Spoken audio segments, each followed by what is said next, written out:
आओ चलो class 12 biology lesson 4 में आज हमारे पास पाठ का नाम है जनन स्वास्थ्य। पहले समझ लो जनन स्वास्थ्य का मतलब क्या होता है ना। देखो माने जनन स्वास्थ्य का मतलब होता है कि जनन संबंधी जितनी बीमारियां हैं या जनन संबंधी जितनी बातें हैं, जब उसके बारे में मनुष्य को पूर्ण रूप से जानकारी हो जाता है तो उसी को हम लोग कहते हैं जनन। याद कर लो। मैं जनन स्वास्थ्य का मतलब हुआ है कि जनन संबंधी जितनी घटनाएं हैं चाहे जितने भी बातें हैं उसी को हम लोग कहते हैं जनन स्वास्थ्य। जैसे कैसे रहना चाहिए, कितने बच्चे पैदा करना चाहिए, कैसे बच्चों को माने संख्या को कम करना चाहिए, सब के बारे में जब जानकारी अध्ययन करते हैं तो इसको जनन स्वास्थ्य कहते हैं। तो चलो पहले लिख लो पहला हेडिंग जनन स्वास्थ्य।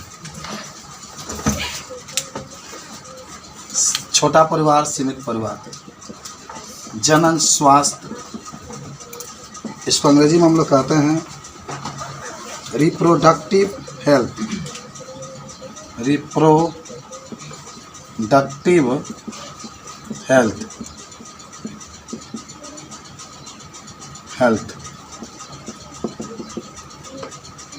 तो लिख लो जब जनन संबंधी अंगों के बारे में, जब जनन संबंधी, पूरा याद कर लेना, अंगों के बारे में विस्तार रूप से अध्ययन किया जाता है, विस्तार रूप से अध्ययन किया जाता है, अध्ययन किया जाता है तो उसे जनन स्वास्थ्य कहते हैं, तो उसे जनन स्वास्थ्य कहते हैं। छोटा सा डिफिनेशन है। अब एग्जाम्पल में कौन कौन जनन अंग हो सकते हैं प्रमुख रूप से पढ़े भी होंगे। आप वृषण लिख सकते हैं, कमा कर देंगे, अंडाशय लिख सकते हैं और कमा करके शुक्राशय लिख सकते हैं, गर्भाशय लिख सकते हैं। ठीक है।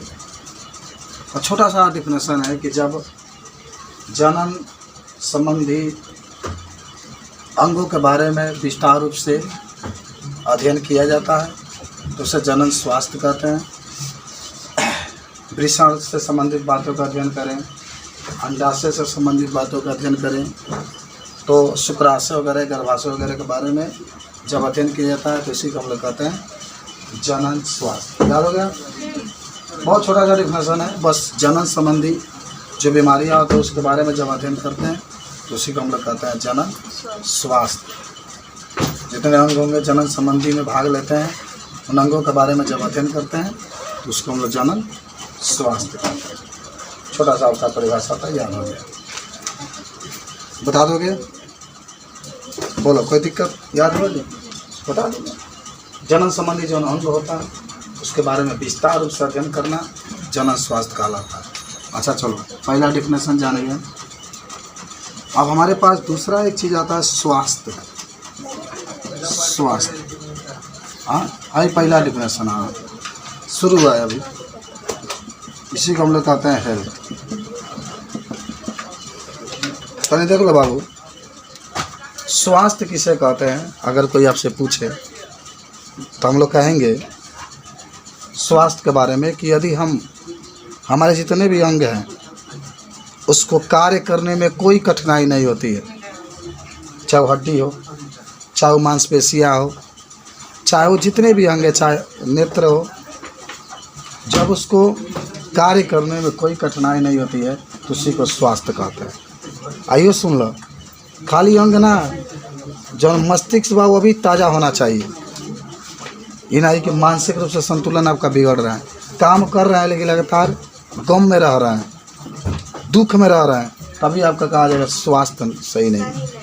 मैं सामाजिक रूप से, सामाजिक मतलब होता है कि समाज में आप रह सके, समाज के साथ आप अपने जीवन को बिता सके, तो सामाजिक रूप से और मानसिक रूप से, मानसिक माने दिमाग का संतुलन भी अच्छा हो, शारीरिक रूप से शरीर के कार्य करने में भी कोई कठिनाई नहीं हो, तब हम लोग कहते हैं कि हमारा स्वास्थ्य क्या है, सही है। याद है ना स्वास्थ्य क्या होता है कि हमारे शरीर में जितने अंग हैं उसको कार्य करने में कोई कठिनाई नहीं हो, वो शारीरिक रूप से भी अच्छे हों, मानसिक रूप से भी अच्छे हों, सामाजिक रूप से भी अच्छे हों, तो उसी को हम लोग कहते हैं स्वास्थ्य।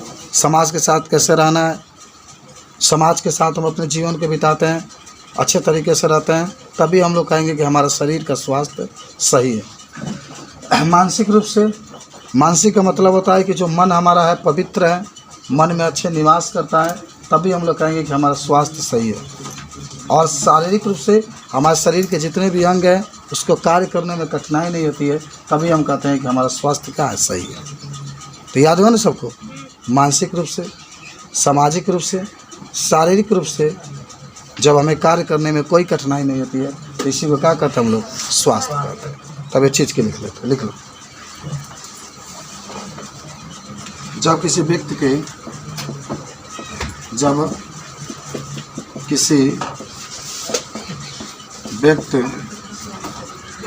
का शरीर, व्यक्ति का शरीर शारीरिक रूप से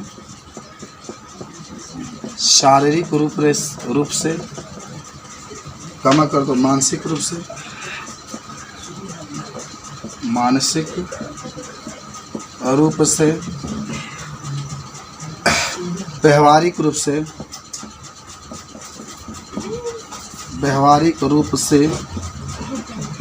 फिर क्षमा कर दो, और सामाजिक रूप से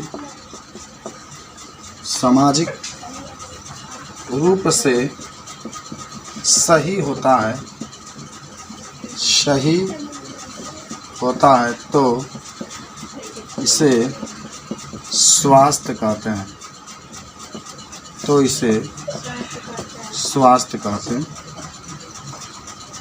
तथा इसमें शरीर के अंगों को कार्य करने में कठिनाई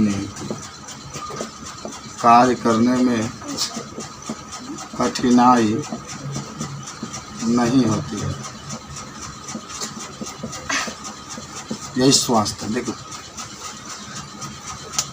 जब किसी व्यक्ति का शरीर शारीरिक रूप से, मानसिक रूप से और व्यवहारिक रूप से और सामाजिक रूप से सही होता है, इसे स्वास्थ्य कहते हैं, तथा इसमें शरीर के अंगों को कार्य करने में कठिनाई नहीं होती। हमारे शरीर के जितने भी अंग हैं सब अच्छे तरीके से क्या करते हैं, कार्य करते हैं, इसी को हम लोग क्या कहते हैं, स्वास्थ्य कहते हैं। बात समझ गए? कोई भी माने कठिनाई नहीं होना चाहिए, मानसिक रूप से, शारीरिक रूप से, व्यवहारिक रूप से कार्य माने करने के लिए, समझ रहे हो, कोई भी कठिनाई नहीं होना चाहिए, तो हम इसे स्वास्थ्य कहते हैं। हड्डी में भी कोई दिक्कत नहीं होना चाहिए, हड्डी के भी कार्य करने में कठिनाई नहीं होना चाहिए। ये सब आपसे कोई पूछे, बहुत ही छोटा सा पाठ है और इस हफ्ता में ख़त्म भी हो जाएगा, इसलिए संडे के दिन इसका टेस्ट भी होगा, खूब अच्छा लगेगा। हाँ, चलो स्वास्थ्य समझ गए बाबू। कोनो कार्य करने में तार शरीर के कोनो भी अंग के कठिनाई नहीं क्या हो, आदमी कहे कि तार स्वास्थ्य सही, सांस लेने में तकलीफ नहीं क्या हो, हड्डी के काम करने में तकलीफ नहीं हो रहा है, जितने भी कार्य आपको मन में सोच रहे हैं सब आसानी तरीके से हो जाता है, इसी को हम लोग क्या करते हैं, स्वास्थ्य। याद हुआ सबको स्वास्थ्य के बारे में? राजकुमार बाबू कुछ अगर पूछना चाहे तो स्वास्थ्य के बारे में जानकारी होगी। चलिए अब हम आगे हैं, आगे किताब में लिखा भी है, जनन स्वास्थ्य की समस्या के कारण। काहे जनन स्वास्थ्य में समस्या उत्पन्न हो जाता है? कुछ आदमी गलत कर देता अपनी ज़िंदगी में, जिसके खमियाजा ज़िंदगी भर हम लोग को भुगतना पड़ता है। तो आज उसी का जिक्र हम लोग करेंगे, जिसका नाम होगा जनन स्वास्थ्य की समस्या के कारण। अच्छा, इसको मिटा दें, लिख लिया सब लोग, लिखा गया, आदर्श लिख लिया, एक एक अक्षर नहीं देख रहे थे, एक बार पढ़ लो पूरा लिख लो, ठीक है। ये सब छोटे छोटे परिभाषा हैं। देखिए अब हमारे पास आ रहा है हेडिंग जनन स्वास्थ्य की समस्या के कारण।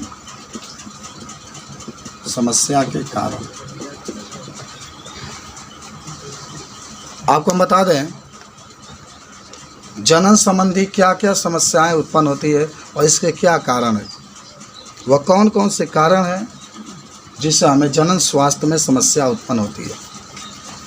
पहला तो बाल विवाह। देखिए आप पढ़े भी हैं कि जनन स्वास्थ्य का मतलब क्या होता है, शरीर के जितने भी अंग हैं उसके कार्य करने में कोई कठिनाई नहीं होना चाहिए। तो जनन स्वास्थ्य की समस्या काहे माने समस्या उत्पन्न हो जाता है, काहे माने जो व्यक्ति होता है उसके अंदर तमाम प्रकार के स्वास्थ्य संबंधी बीमारियां होने लगती है, अनेक रोग होते हैं। पहला है बाल विवाह। देखो कारण में पहला बाल विवाह कि बाल विवाह का सबसे बड़ा कारण धार्मिक रूढ़िवाद है। लोगों का मान्यता है हिंदू शास्त्रों ने बाल विवाह का जबरदस्त समर्थन किया है और बड़ी आयु तक कन्या के ज्वारों बैठते रहने की पाप बतलाया गया है। अतः धर्म भीरू माता पिता अल्पवायु में इसके हाथ पीला कर देता है। देखो मान लो स्त्री है, अभी उसके शरीर के जितने अंग है उसको विकास नहीं हो किया, कम हो। पहले के लोग तो 10 साल में ब्याह कर दिया। महादेवी वर्मा के 9 साल में ब्याह हो गया था रूपनारायण से, लेकिन वो जब गई दुल्हन बन के तो उनको अच्छा नहीं लगा, अपने पति को छोड़ दी, तलाक दे दी। कही कि मुझे देश के लिए कुछ करना है, मुझे कविताएं लिखना है, इसीलिए अपने पति को छोड़ कर वह बाहर निकली और कविताओं को लिखी। आजकल उनकी कविताएं किताबों में आप पढ़ते हैं। तो कम उम्र में विवाह करने से भी जनन स्वास्थ्य संबंधी समस्याएं उत्पन्न हो जाती है। स्त्री का जो गर्भाशय होता है पूर्ण रूप से विकसित नहीं हुआ होता है, स्त्री जितना चाहिए उतना भी परिपक्व नहीं हो पाती है, और ऐसे अनेक समस्याएं उत्पन्न हो जाती है। तो पहला लिख लो बाल विवाह।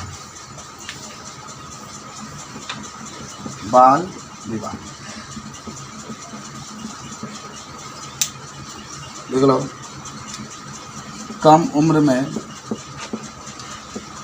विवाह हो जाने से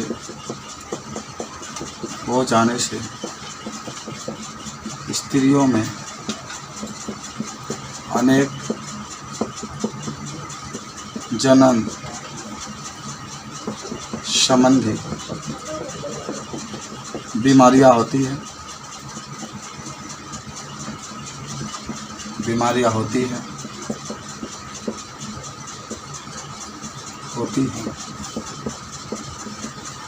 क्योंकि बाल विवाह में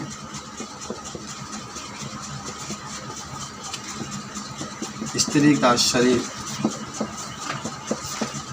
पूर्ण रूप से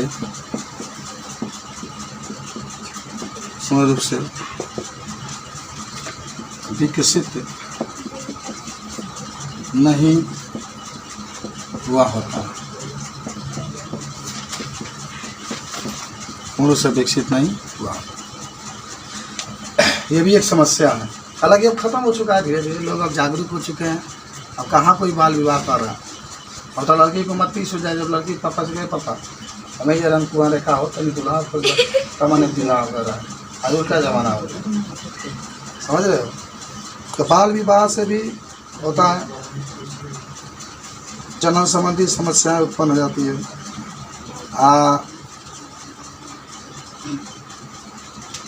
कम उम्र में गर्भधारण करना, यह भी समझोगे एक तरीके से जनन संबंधी बहुत बड़ा समस्या है।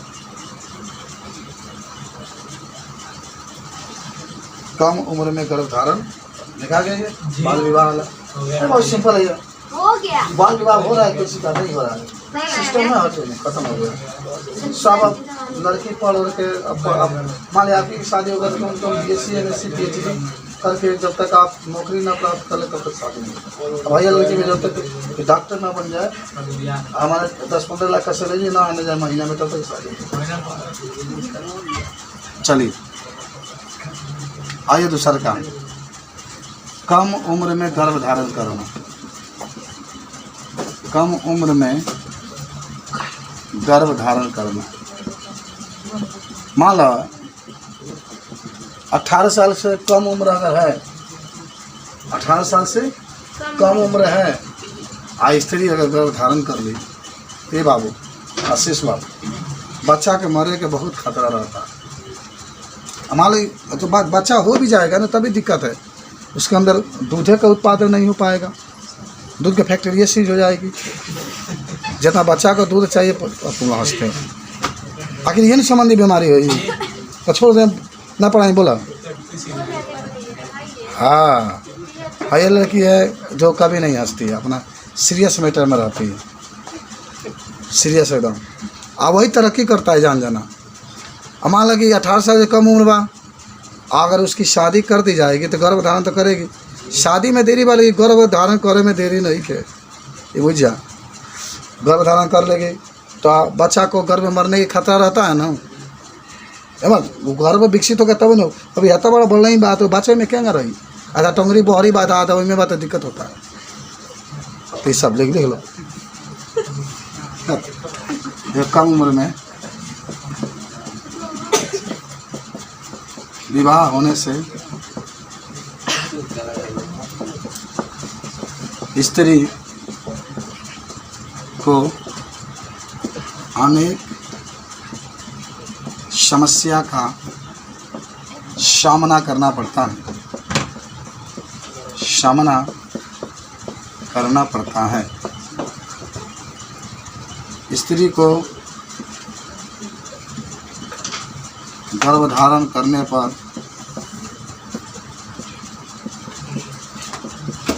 बच्चा को मरने का खतरा रहता है,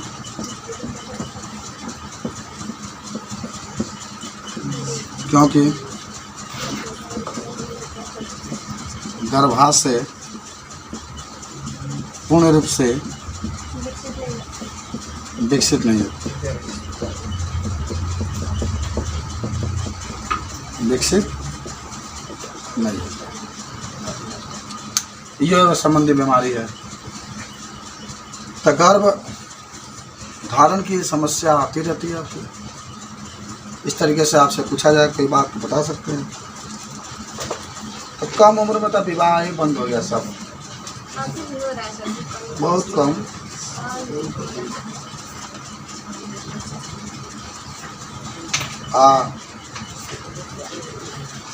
दिखा गया इस सब जगह क्या लिख रहे हो, जनन स्वास्थ्य की समस्याओं के कारण क्या स्त्री के अंदर बीमारी उत्पन्न होता है। बाबू नंदो नोट करते चलना। अब आते हैं तीसरा का टॉपिक, यौन शिक्षा की कमी।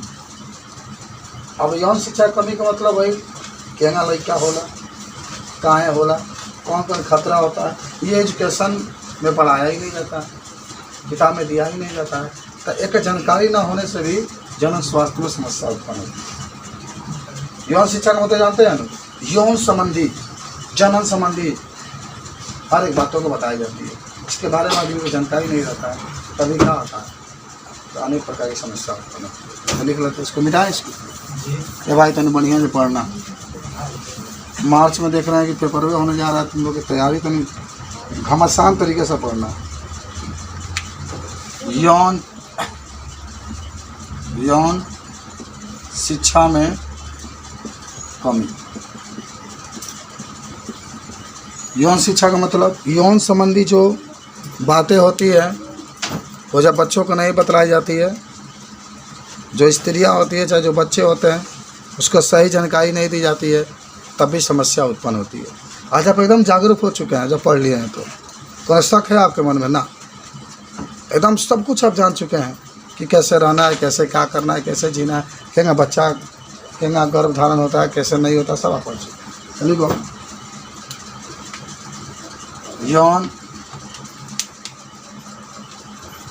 यौन शिक्षा का अधिक प्रसार न होने के कारण लड़के और लड़कियों को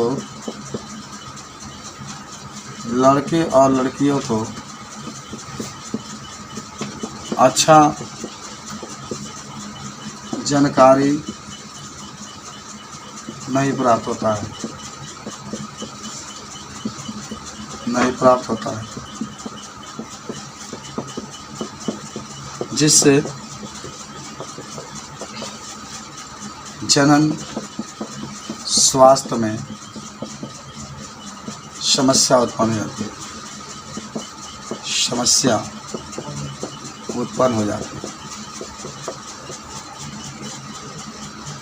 जनन स्वास्थ्य में समस्या उत्पन्न, इसलिए यौन शिक्षा को पढ़ाना, इसका विकास करना बहुत ज़रूरी होता है।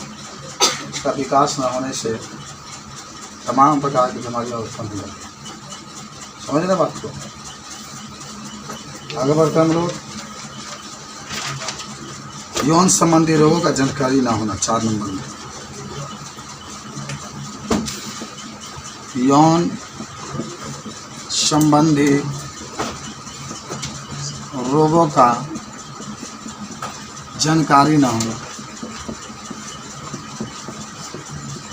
जानकारी ना होना, यौन संबंधी रोगों का जानकारी ना हो। अच्छा, आप पढ़ के आ रहे हैं पीछे वाले पाठ में, यौन संबंधी रोग, एड्स हो गई, इसके बारे में अगर जानकारी नहीं, मान लो हमारे एड्स पकड़ लिया, हमको मान लो पकड़ लिया, तुम लोग को नहीं कहेंगे, हमको पकड़ लिया,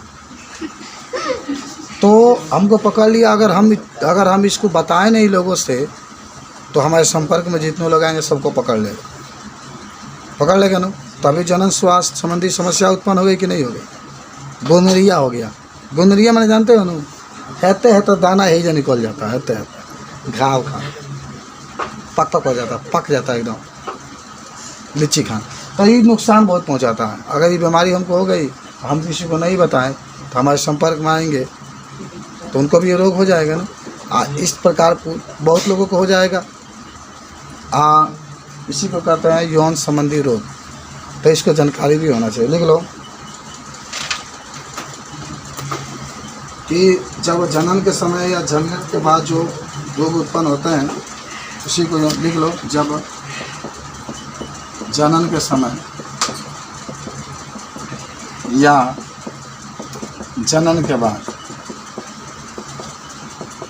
के बाद जो रोग उत्पन्न होता है, उसे यौन संबंधी रोग कहते हैं।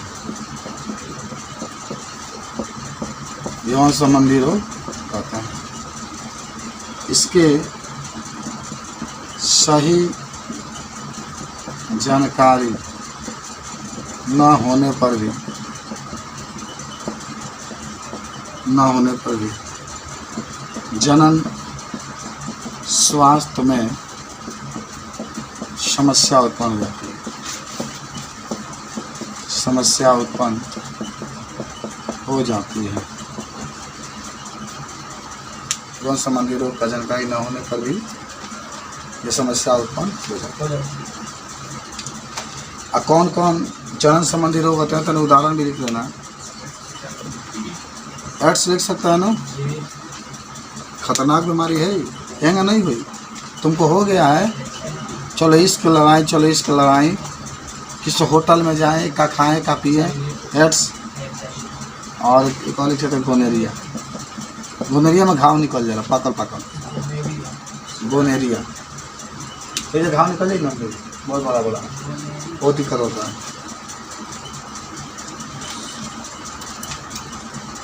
आपको बता दें, अब जो अगला टॉपिक है, जनसंख्या स्वास्थ्य की कार्यनीतियाँ। यौन संबंधी पहले रोग देख लीजिए। जनन के समय या जनन के बाद जो रोग उत्पन्न होता है, खतरनाक रोग हुई, अब बचना कोई वही से। इसलिए पत्नी जी को जब शादी हो गया, तुम्हारे तय पूरा सर्टिफिकेट मांग लेना, ऑनकर से लेके पूरा चौंबा हिस्सा से क्या देने का जरूरत, हमने क्या रोग वाली जान, रोग स्त्रियों को होता है, जरूरी थोड़ी ना है, बस इसलिए तो होगा रोग। अच्छा, जब स्त्री से इतना प्रेम बा तो तू बन के दिखा दो, कुछ ऐसा अधिकारी बने पूरा स्त्री के सुधारे हो जाए। हाँ, जनन स्वास्थ्य की समस्या कार्य नीतियाँ। हम दो हमारे दो, हम दो हमारे दो। चलो यार पढ़ो, पहले पढ़ो कर बाद से डिस्कशन होगी। जन स्वास्थ्य की कार्य नीतियाँ। सरकार ने अनेक योजना चलाई है जनन संबंधी बातों को जानकारी रखने के लिए। हम आपको बता देते हैं कि सन 1951 ईस्वी में परिवार नियोजन एक कार्यक्रम चलाया गया है और इस कार्यक्रम में ये बताया गया है कि परिवार को सीमित रखना चाहिए। सीमित का मतलब छोटा। 2 से 3 हो गए, 3 हो गए, नहीं के मन में तो 4 कर दो, आता नहीं के मन में तो 5 कर दो। देहात के लोग अगर ये 2 से संतुष्ट हो सकते हैं, लेकिन अगर लोग ताना ना मारे तब लोग ताना ना, लेकिन अगर लड़की खाली हो गई तब वो लोग ताना मारते, गाड़ी में दम मारते तो लड़का पैदा कर देते। ये बर्दाश्त होगा जी? नहीं होगा। खाली लड़का हो गया तो लोग कहते हैं दम बात है, लड़की पैदा कर देखेगी। लोग ताना मारेंगे तो बर्दाश्त होगा ही। अगले हाई जब तो कहता है ना तो साल भर के वो आइटम आता, साल भर के बाद 2 से 3। सरकार ने एक नीति चलाई 1951 ईस्वी में, परिवार नियोजन का आकाश। याद वो आकाश तो बहुत इस सब में जानकारी रखता है। इस परिवार नियोजन के अंतर्गत आकाश नहीं के छोटा परिवार सुखी परिवार, और इसमें कहा गया कि हमें जो जनसंख्या में तीव्र वृद्धि हो रही है उसको क्या किया जाए, रोका जाए। तो पहले लिखो तन, लिखो सर्वप्रथम सन 1951 ईस्वी में भारत सरकार ने परिवार नियोजन कार्यक्रम चलाया था, जिसके द्वारा तीव्र गति से बढ़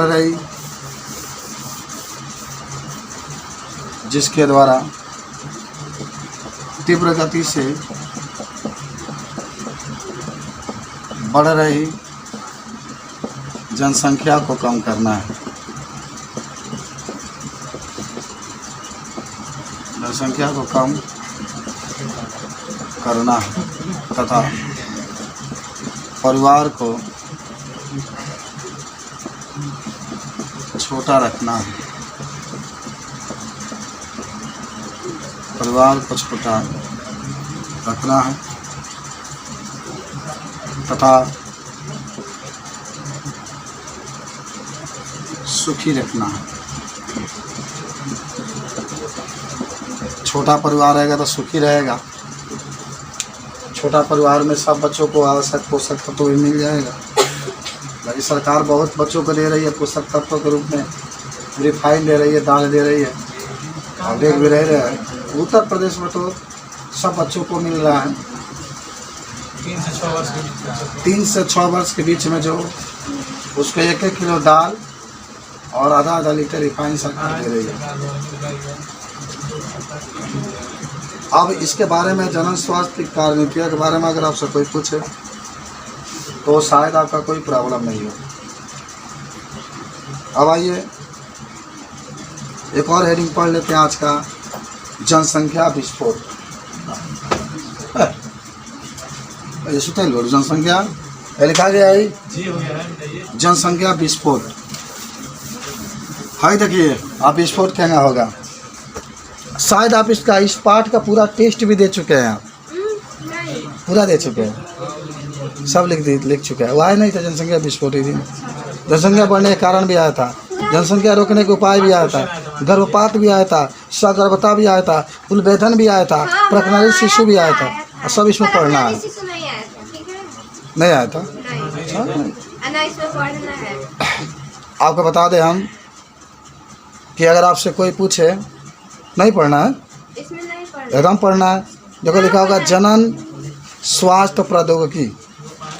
खैर छोड़ दो, कहने का मेरा मतलब है कि जनसंख्या विस्फोट के बारे में पूछेगा तो याद कर लेना, जब बहुत कम समय में, जब आपका शादी होगा तब की बात होगी, जब बहुत कम समय में जनसंख्या बहुत तेज़ी से क्या होती है, बढ़ जाती है, तो इसे हम लोग क्या कहते हैं, जनसंख्या विस्फोट कहते हैं। आपके ज़माने में होगा, हमने के ज़माने में कहाँ बा। जब बहुत कम समय में जनसंख्या बहुत तेज़ी से क्या होता है, बढ़ जाता है, बहुत अधिक संख्या में बढ़ जाता है, तो इसको हम लोग क्या कहते हैं, जनसंख्या विस्फोट। फिर तुम्हारी उम्र में भी जनसंख्या बहुत अधिक बढ़ जाएगी, समझ रही है? इसके समय में भी जनसंख्या बहुत अधिक संख्या में क्या हो जाएगा, बढ़ जाएगा। चलो तो लिख लो, तो सरकार रोको लगा देगा। लिख लो जनसंख्या विस्फोट।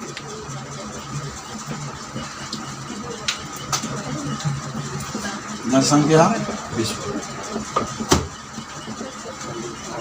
जब बहुत कम समय में, जब बहुत कम समय में जनसंख्या बहुत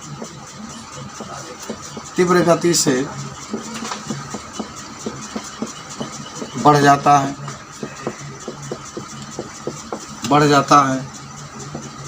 तो इसे जनसंख्या विस्फोट कहते हैं। तो इसे जनसंख्या विस्फोट कहते हैं। इसमें मृत्यु दर कम हो जाता है, तथा जन्म दर बहुत अधिक बढ़ जाता है। जन्म दर बहुत अधिक बढ़ जाता है। नोट कर, यही होता है आपका जनसंख्या विस्फोट।